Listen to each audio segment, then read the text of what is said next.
On a réimprimé 175 000 exemplaires la semaine dernière.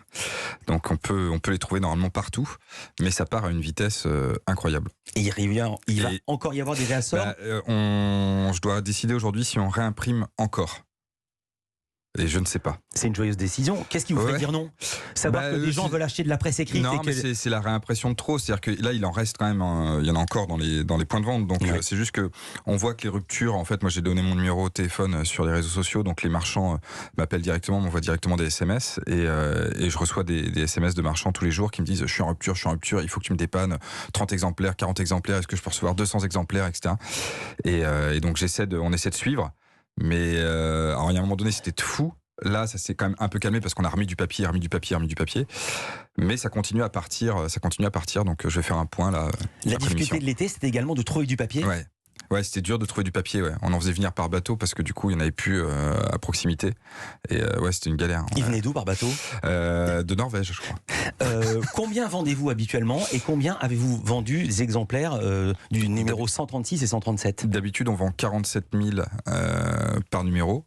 Et là, on va être aux environs de entre 150 et 200 000 par numéro.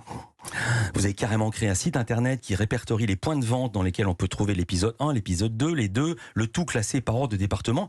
Comment vous avez eu l'idée de ce site et surtout comment ça marche? Ça a été pas facile à monter ou facile? Non, facile à monter. Après, on récupère des données que nous donne MLP, notre distributeur, et on les retraite pour voir un peu où il en reste et puis essayer d'informer les gens au plus près. On a eu l'idée tout simplement parce qu'on voyait qu'il y avait une espèce de chasse aux numéros. Les gens cherchaient les numéros et parallèlement, nous, on avait les marchands qui nous disaient moi j'en ai plus, etc. On s'est dit il faut que ces gens se rencontrent en fait. Il faut qu'à un moment donné, les marchands puissent rencontrer les acheteurs et les lecteurs. Et donc du coup, on a essayé de faciliter tout ça parce que fallait que les gens puissent le trouver quand même. Et alors c'est très très précis. Vous savez combien il reste d'exemplaires de l'épisode 1 au Super U de Mordel en Ille-et-Vilaine?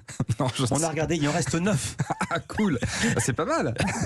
Mais peut-être qu'il en reste plus que 8. Peut-être qu'à la fin de l'émission, il il en restera plus. On a vérifié. Lise Pressac, qui est la rédactrice chef de l'émission, me dit qu'on a vérifié ce matin, c'est toujours 9. Vous parliez de la chasse, il y a également du marché noir. Certains internautes ont tenté de revendre les deux magazines à prix d'or. Ça coûte en kiosque 3,90 chacun et pourtant on les trouve en vente entre 20 et 50 euros sur le Bon Coin. Qu'est-ce que ça vous inspire? Ça me rend un peu... Enfin, ça me fait marrer d'une part et en même temps ça me rend un peu triste. Je me dis c'est un peu con quand même parce qu'il y a des marchands de presse qui ont besoin d'avoir des gens qui viennent au kiosque pour acheter de la presse et puis les revendre 25 balles sur eBay, c'est quand même fou quoi. Mais à un moment donné sur le Bon Coin, quand j'ai regardé, il y avait 314 transactions en cours de gens qui l'achetaient à 25 euros. Je me suis dit mais c'est complètement fou quoi d'acheter à 25 euros le magazine alors qu'il est à 3,90 et qu'il va être réimprimé quoi qu'il arrive. Il est en vente jusqu'au 1er octobre donc de toute façon il y en aura pour tout le monde. Alors j'en viens au fond et à cette enquête hors norme que j'ai lue, que j'ai dévorée. Comment vous avez travaillé pour mener cette enquête? On a commencé il y a 4 ans, il y a presque 5 ans même. En fait c'est un sujet qui a